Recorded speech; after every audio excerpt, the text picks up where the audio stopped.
This thing is not over at all. We have some ways to go, and that's why we had the meeting today, really to coordinate our efforts for the next phase.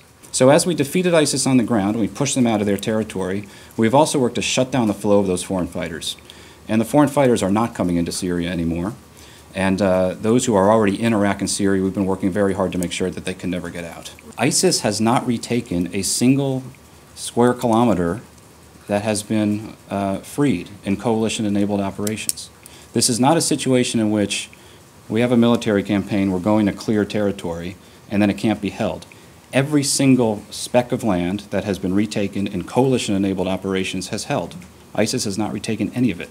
Syria is far more complicated than Iraq. It's far more complex. As I mentioned earlier this morning, we do not have a government to work with. That's not going to change anytime soon. What we are trying to do is make sure that in areas in which we are operating, in which forces we are working with, we have deconfliction arrangements in place so that the territory, there's a clear delineation of territory so we don't have incidents like happened a few weeks ago where we shot down a Syrian plane. So we are working very hard with the Russians on those types of arrangements, and we're actually fairly encouraged by what's happening there. But right now, ISIS is not finished. We have to be very clear about that. They're in Tal Afar, just south of the Kurdistan region. They're in Hawija, just south of Kirkuk.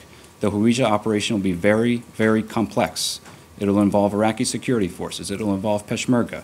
So this is not the time to hold a referendum in these areas. Since we shot down that Syrian plane, by necessity given what that plane was doing, we have had very constructive discussions, military-to-military discussions with the Russians about deconfliction arrangements.